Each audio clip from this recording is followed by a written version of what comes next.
അൻവറിനെ കുറിച്ച് തന്നെയാണ് ആദ്യം സംസാരിക്കുന്നത്. PV അൻവർ കേരള രാഷ്ട്രീയത്തിൽ സമാനതകളില്ലാത്ത, കേട്ടുകേൾവിയില്ലാത്ത ഒരു പ്രഹേളികയായി മാറുകയാണ്. PV അൻവർ പിണറായിത്തോട് യുദ്ധം പ്രഖ്യാപിച്ച് LDFും CPMനെയും വിട്ടിറങ്ങിപ്പോന്നിപ്പോൾ UDFനെതിരെ യുദ്ധം ചെയ്യുകയാണ്. പ്രത്യേകിച്ച് VD സതീശിനെതിരെ പട നയിക്കുന്ന ഒരവസ്ഥയിലാണുള്ളത്. രാവിലെ അദ്ദേഹം ഒന്ന് പറയുന്നു, വൈകുന്നേരം മാറ്റി പറയുന്നു.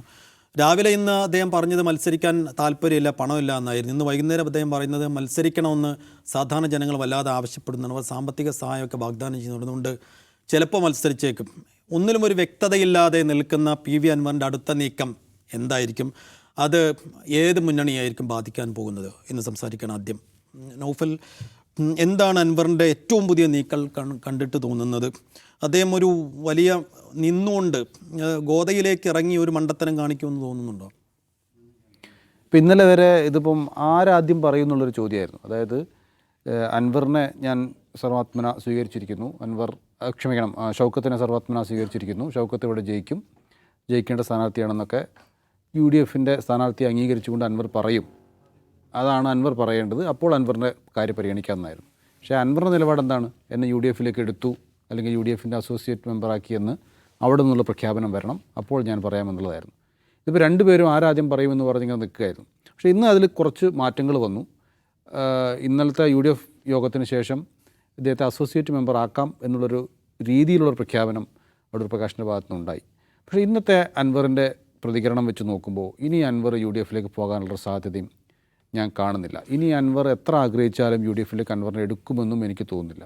കാരണം VD സതീശൻ പ്രതിപക്ഷ നേതാവായിരിക്കുന്നിടത്തോളം കാലം, അല്ലെങ്കിൽ UDFൻ്റെ ചെയർമാൻ ആയിരിക്കുന്നിടത്തോളം കാലം ഇനി അൻവറിനെ അദ്ദേഹം എങ്ങനെയാണ് അക്കോമഡേറ്റ് ചെയ്യുക? കാരണം അൻവർ പറയുന്നത് എല്ലാം VD സതീശനെതിരാണ്. VD സതീശൻ ഇന്ന കാര്യങ്ങൾ ചെയ്തു, എന്നെ എടുക്കുന്നതിൽ ഇത്രത്തോളം വൈകിക്കലുണ്ടായി, എന്നെ എടുക്കുന്നതിൽ അദ്ദേഹത്തിൻ്റെ പിന്നിൽ മറ്റേതോ ശക്തികൾ, എടുക്കാതിരിക്കുന്നതിൽ മറ്റേതോ ശക്തികളുണ്ട്, അദ്ദേഹത്തിന് ചില ഡീലുകളുണ്ട് എന്നൊക്കെ പ്രതിപക്ഷ നേതാവിനെക്കുറിച്ച് നിരന്തരം പറഞ്ഞുകൊണ്ടിരിക്കുക. ഈ ഒരൊറ്റ ആളാണ് എനിക്കെതിരെ പ്രവർത്തിക്കുന്നത് എന്ന് നിരന്തരം പറഞ്ഞുകൊണ്ടിരിക്കുകയാണ്. അങ്ങനെ ഇരിക്കെ ഇനിയും UDF ചർച്ച ചെയ്ത് അൻവറിനെ നമുക്ക് എടുക്കാം എന്നൊരു തീരുമാനത്തിൽ UDFന് എത്താൻ സാധിക്കുമെന്ന് ഒരിക്കലും എനിക്ക് തോന്നുന്നില്ല. സൈഫിനും തോന്നുന്നുണ്ടായിരിക്കില്ല എന്ന് എനിക്ക് തോന്നുന്നു. കാരണം അങ്ങനെ ഒരു അവസ്ഥയിലേക്ക് കാര്യങ്ങൾ എത്തിച്ചേർന്നിരിക്കുന്നു. അപ്പോൾ ഇനി അൻവറിന് മുന്നിലുള്ള മാർഗ്ഗം എന്താണ്? മത്സരിക്കുക എന്നുള്ളതാണ്. അപ്പോൾ അൻവർ മത്സരിക്കുമോ ഇല്ലയോ എന്നുള്ളതായി അടുത്ത ചോദ്യം. അതിനുള്ള അൻവർ രാവിലെ അദ്ദേഹം ഉത്തരം പറഞ്ഞു, ഞാൻ മത്സരിക്കുന്നില്ല, കാരണം എൻ്റെ കയ്യിൽ കാശില്ല എന്നുള്ളതാണ്. മത്സരിക്കാൻ ഒരുപാട് കാശ് വേണം, കോടികൾ വേണം, അങ്ങനെ കോടികൾ ഇറക്കി കളിക്കാനുള്ള കാശ് എൻ്റെ കയ്യിലില്ല എന്ന് അൻവർ പ്രഖ്യാപിക്കുന്നു. വൈകുന്നേരം ആകുമ്പോൾ അൻവർ പറയുന്നു, എന്നോട് മത്സരിക്കാൻ വേണ്ടി പലരും ആവശ്യപ്പെടുന്നുണ്ട്. ഒരു ബിൽഡപ്പ് ഉണ്ടാക്കി കൊണ്ടുവരികയാണ് അൻവർ. അതായത് അൻവർ മത്സരിക്കും എന്ന നിലയിലേക്കാണ് കാര്യങ്ങളുടെ പോക്ക് എന്നാണ് എനിക്ക് തോന്നുന്നത്. പക്ഷേ അതിന് ഒരു ബിൽഡപ്പ് ഉണ്ടാകേണ്ട ആവശ്യമുണ്ട്. അത് എൻ്റെ മാത്രം ആവശ്യമല്ല, എന്നെ സ്നേഹിക്കുന്ന ആളുകൾ കൂടി ആവശ്യപ്പെട്ടത് കൊണ്ടാണ് ഞാൻ മത്സരിക്കുന്നത്, പണമില്ലെങ്കിലും എന്ന് പറഞ്ഞുകൊണ്ട് അദ്ദേഹം മത്സരിക്കാൻ വരാനാണ് അദ്ദേഹം ആഗ്രഹിക്കുന്നത്. അദ്ദേഹത്തിന് ഒരിക്കലും നിലമ്പൂരിൽ ഒറ്റയ്ക്ക് നിന്ന് മത്സരിച്ച് ജയിക്കാൻ പറ്റും എന്ന് എനിക്ക് തോന്നുന്നില്ല. പക്ഷേ അത്താഴം മുടക്കാൻ അദ്ദേഹത്തിന് സാധിക്കുമെന്നൊരു തോന്നൽ എനിക്കുണ്ട്. കാരണം അൻവർ ഇതിനു മുമ്പ് മത്സരിച്ച തെരഞ്ഞെടുപ്പുകളുടെ ചരിത്രമൊക്കെ ഒന്ന് എടുത്തു നോക്കിക്കഴിഞ്ഞാൽ നമുക്കത് മനസ്സിലാവും. അൻവർ ആദ്യം മത്സരിച്ചത് ഏറനാടാണ്. ഏറനാട് അദ്ദേഹം മത്സരിച്ചപ്പോൾ അദ്ദേഹം 2ാം സ്ഥാനത്തെത്തി. അന്ന് അദ്ദേഹം CPMൻ്റെ പിന്തുണയോട് കൂടിയാണ് 2ാം സ്ഥാനത്തെത്തിയത്. LDF സ്ഥാനാർത്ഥിക്ക് ആകെ കിട്ടിയത്, CPIയുടെ സ്ഥാനാർത്ഥിയാണ് ആകെ കിട്ടിയത് 2000 ചില്ലറ വോട്ട് മാത്രമാണ് CPIയുടെ LDF സ്ഥാനാർത്ഥിക്ക് കിട്ടിയത്. അപ്പോൾ അന്ന് LDF എന്ന് പറയുന്നൊരു മുന്നണി നിലനിൽക്കെ, CPM നയിക്കുന്ന CPI 2ാം കക്ഷിയായ ഒരു മുന്നണി നിലനിൽക്കെ അവിടെ നിന്ന് CPMൻ്റെ വോട്ട് പർച്ചേസ് ചെയ്തുകൊണ്ട് ഇലക്ഷനിൽ മത്സരിക്കാൻ അൻവറിന് സാധിച്ചു. അതായത് അൻവറിന് തിരഞ്ഞെടുപ്പിൽ എങ്ങനെ മുന്നോട്ട് കൊണ്ടുപോകണമെന്ന് കൃത്യമായ അറിവുള്ളൊരു വ്യക്തിയാണെന്നർത്ഥം. പിന്നീട് അദ്ദേഹം വയനാട് ലോക്സഭാ മണ്ഡലത്തിൽ മത്സരിച്ചു ഒറ്റയ്ക്ക്. അന്ന് എത്ര വോട്ടാണ് അദ്ദേഹം സമ്പാദിച്ചു? അദ്ദേഹം വലിയ രീതിയിൽ വോട്ട് അദ്ദേഹത്തിന് സമ്പാദിക്കാൻ സാധിച്ചു. അതായത് അദ്ദേഹത്തിന് വോട്ട് കീശയിലാക്കാനുള്ളൊരു പ്രത്യേക കഴിവും അതിനുള്ള തന്ത്രവും അദ്ദേഹത്തിൻ്റെ കയ്യിലുണ്ട് എന്നുള്ളതാണ് പറഞ്ഞതിനർത്ഥം. പിന്നീട് ഒരിക്കലും പൊളിയില്ല എന്ന് കരുതിയ നിലമ്പൂർ കോട്ട അദ്ദേഹത്തിന് പൊളിക്കാൻ സാധിച്ചു. 10,000-ലേറെ ഭൂരിപക്ഷത്തിനാണ് അദ്ദേഹം CPM പിന്തുണയോടുകൂടി നിലമ്പൂരിൽ നിന്ന് ജയിച്ചത്. പിന്നീട് അല്പം അദ്ദേഹത്തിന് ഇടർച്ച സംഭവിച്ചത് കഴിഞ്ഞ തെരഞ്ഞെടുപ്പിലാണ്. VV പ്രകാശ് എന്ന് പറയുന്ന സ്ഥാനാർത്ഥിയുടെ അദ്ദേഹത്തിന് 2,500ഓളം വോട്ടിന് മാത്രം ഭൂരിപക്ഷത്തിനാണ് അവിടെ ജയിക്കാൻ സാധിച്ചുള്ളൂ. എന്ന് പറഞ്ഞാൽ അതിനിടയ്ക്ക് പൊന്നാനി മത്സരിച്ചപ്പോഴും അദ്ദേഹത്തിന് നല്ല വോട്ട് സമ്പാദിക്കാൻ അവിടെ സാധിച്ചു. പക്ഷേ പ്രതീക്ഷിച്ച വിജയത്തിലേക്ക് എത്തിപ്പെടാൻ സാധിക്കുകയും ചെയ്തില്ല.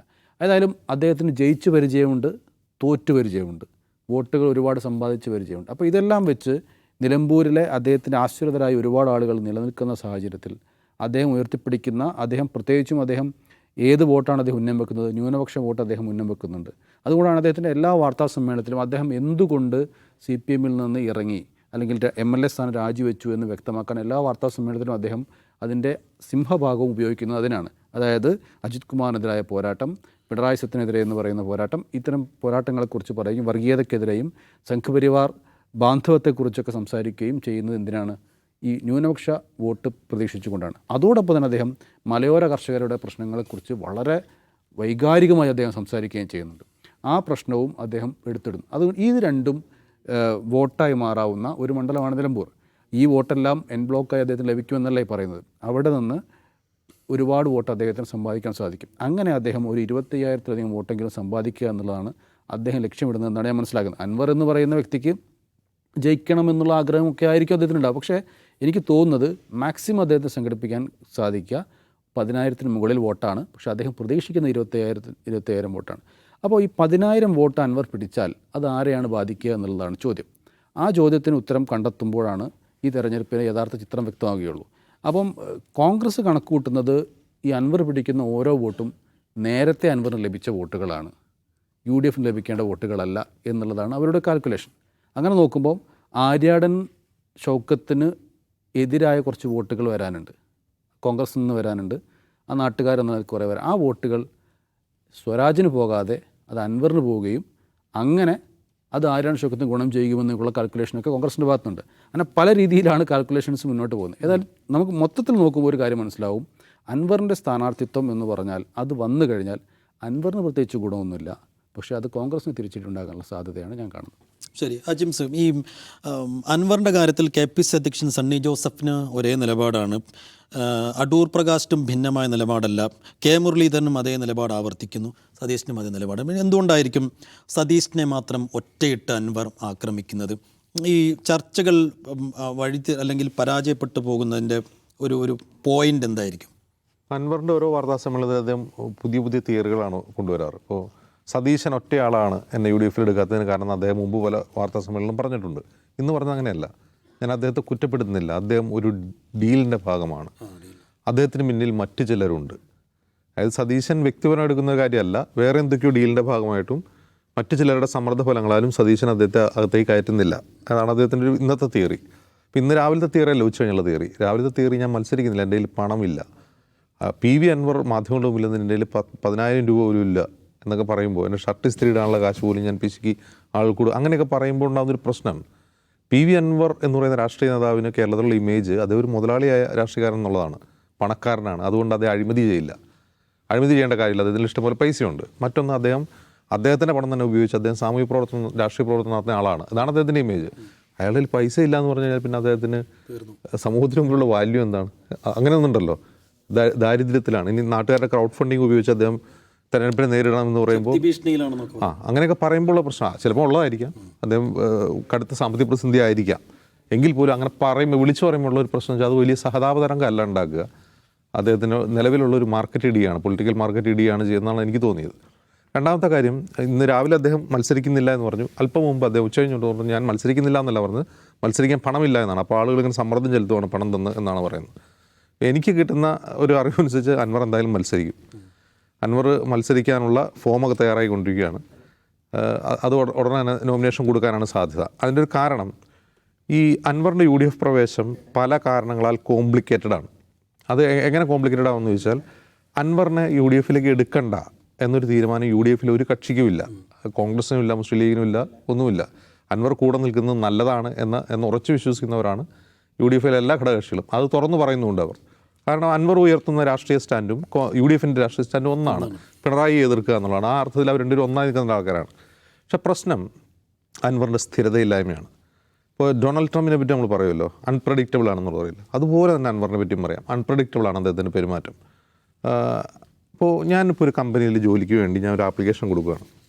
ആപ്ലിക്കേഷൻ കൊടുത്തിട്ട് ഞാൻ പിറ്റേ ദിവസം എന്ന് പറഞ്ഞിട്ട് ആ കമ്പനി അത്ര ശരിയല്ല, അതിൻ്റെ CEO അത്ര പോരാ, ആ CEO ഒരുത്തം കാരണമാണ് എൻ്റെ ഇൻ്റർവ്യൂ വൈകുന്നതൊക്കെ ഞാൻ പബ്ലിക്കായിട്ടൊന്ന് വിളിച്ചു പറഞ്ഞാൽ എങ്ങനെ ഉണ്ടാവും?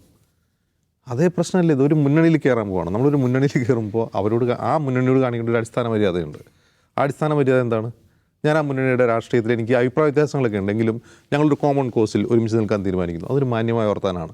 UDF ആയിട്ട് എനിക്ക് കുറേ പ്രശ്നങ്ങളുണ്ട്, അല്ലെങ്കിൽ കോൺഗ്രസുമായിട്ടും VD സതീശനുമായിട്ടും കുറേ പ്രശ്നങ്ങളുണ്ട്. ശരി, ആ പ്രശ്നങ്ങളോടൊപ്പം തന്നെ ഞങ്ങൾ ഒരു പൊതുവായ രാഷ്ട്രീയ അജണ്ടയുടെ ഭാഗമായി ഒരു മുന്നണിയായി സഹകരിച്ച് പ്രവർത്തിക്കാൻ തീരുമാനിക്കുന്നു എന്ന് പറയുന്നതിനൊരു മാന്യതയുണ്ട്. അതിന് പകരം എന്നെ UDFൽ ഇപ്പോൾ എടുക്കുന്നില്ല, അസോസിയേറ്റ് മെമ്പറാക്കാമെന്ന് മെയ് 2-ാം തീയതി വാക്കുകയെന്നാണ്, പിന്നെ പറഞ്ഞിട്ടില്ല. ആദ്യം എന്നെ എടുക്ക്, എന്നിട്ട് ഞാൻ സ്ഥാനാർത്ഥിയെ പിന്തുണയ്ക്കാം. ആ സ്ഥാനാർത്ഥി ആളത്ര ശരിയല്ല. ഇങ്ങനെ പറയുന്നത് ഏതെങ്കിലും മുന്നണിയിൽ അംഗത്വം കിട്ടുന്നതിന് ഉപകരിക്കുമോ? എനിക്ക് തോന്നുന്നില്ല. NDA എടുക്കും അങ്ങനെ ഒരാളെ. ഒരു ഘടകകക്ഷി NDAയിലേക്ക് ആപ്ലിക്കേഷൻ കൊടുത്തിട്ട് NDA അവർ സമ്മതിക്കുമോ? LDF സമ്മതിക്കുമോ? ഇല്ല. അപ്പോൾ അവരാരും ചെയ്യാത്തൊരു കാര്യം കോൺഗ്രസ് ചെയ്യണം. അത് കുറച്ച് വിട്ടുവീഴ്ച ചെയ്താൽ എന്താ? അവരെന്തിനാണ് ഇത്ര മസിൽ പിടിക്കുന്നത്? അത് സതീശൻ്റെ ഏകാധിപത്യമല്ലേ? ചെന്നിത്തലയും KC വേണുഗോപാലൊക്കെ എത്ര സഹൃദയരാണ്, അടൂർ പ്രകാശ് എത്ര നന്നായിട്ടാണ് സംസാരിക്കുന്നത്. സതീശൻ മാത്രം ഇങ്ങനെ എനിക്ക് തോന്നുന്നത് ഈ കാര്യത്തിൽ എല്ലാ ഘടകകക്ഷികളും കോൺഗ്രസിലെ എല്ലാ നേതാക്കളും ഒരേ സ്റ്റാൻഡ് തന്നെയാണെന്നാണ് ഞാൻ മനസ്സിലാക്കുന്നത്. അതിൻ്റെ കാരണം നമ്മൾ ഒരു കാര്യം ഓർക്കുന്നുണ്ടോ, ഈ SP സുജിത് ദാസിനെതിരായിട്ടുള്ള ആരോപണങ്ങൾ ഉയർന്നൊരു സമയം PV അൻവർ MLA ആണെന്ന് രാജിവെച്ചിട്ടില്ല. അദ്ദേഹം SP സുജിത് ദാസിനെതിരെ ADGP അജിത് കുമാറിനെതിരെ എന്നുവേണ്ടി പിണറായി വിജയൻ്റെ പൊളിറ്റിക്കൽ സെക്രട്ടറി P ശശിക്കെതിരെ എല്ലാവരും ആരോപണം ഉന്നയിച്ചു. ആ ആരോപണങ്ങൾക്ക് ഗ്രാവിറ്റി ഉണ്ടാവാനുള്ള കാരണം അത്തരം ആരോപണങ്ങളെ കൊറാബറേറ്റ് ചെയ്യുന്ന കുറേ അധികം കാര്യങ്ങൾ കേരളത്തിൽ നടന്നിട്ടുണ്ട് എന്നുള്ളതുകൊണ്ടാണ്. അതായത് ADGP അജിത് കുമാർ RSS ബന്ധമുണ്ട് എന്ന് അൻവർ പറയുമ്പോൾ അത് ജനങ്ങൾ വിശ്വസിക്കുന്നതുകൊണ്ടാണ്. അതിന് ആധാരമായ തെളിവുകൾ സമൂഹത്തിൽ നമ്മൾ കണ്ടുകൊണ്ടിരിക്കുകയാണ്. പല കാര്യങ്ങളും, പല കേസുകളുടെ കാര്യത്തിലും. അതിലെ പൂരം കലക്കാൻ അജിത് കുമാർ ഗൂഢാലോചന നടത്തി എന്ന് ആരോപിക്കുമ്പോൾ പൂരം കലങ്ങിയിട്ടുണ്ട്, അതിൽ ഗൂഢാലോചന ഉണ്ടെന്ന് ജനങ്ങൾക്ക് അറിയാം. അവിടെ ഒരു രാഷ്ട്രീയ നേട്ടം ഒരു പാർട്ടിക്ക് ഉണ്ടായിട്ടുണ്ട്. ഇതൊക്കെ കൊറാബറേറ്റീവ് എവിഡൻസ് ആണ്. അപ്പോൾ വെറുതെ ഒരു ആരോപണം ഉന്നയിക്കുമ്പോൾ ആളുകൾ വിശ്വസിക്കുകയല്ല, അതിനെ ആളുകൾ വിശ്വസിക്കാൻ പറ്റുന്ന കാര്യങ്ങൾ സമൂഹത്തിൽ വേണം. മാമി തിരോധാന കേസ്, അതൊരു ഉത്തരം കിട്ടാത്ത പ്രഹേളിയാണ് ഇപ്പോഴും. അതിനെപ്പറ്റി ഒരു വിവരം പറയുമ്പോൾ അതിന് കൊറാബറേറ്റീവ് ആയിട്ടുള്ള കാര്യങ്ങളുണ്ട്. ഒരു യുവാവ് വെടിയേറ്റ് മരിച്ചത്, അത് പോലീസുകാർ വെടിവെച്ച് കൊല്ലിപ്പിച്ചതാണ് എന്ന ആരോപണമാണ് അന്നൂർ ഉന്നയിക്കുന്നത്. അപ്പോൾ അത് സംബന്ധിച്ച് ഒരുപാട് ചോദ്യങ്ങൾ അവിടെയുണ്ട്, ഇടപെടലുണ്ട്. അപ്പോൾ ഇത് ജനം വിശ്വസിക്കുന്നത് എന്തുകൊണ്ടാണെന്ന് വെച്ചാൽ അതിന് വിശ്വാസ്യതയുള്ള കാര്യങ്ങളാണ് അത് ഉന്നയിക്കുന്നതെന്നുള്ളതാണ്.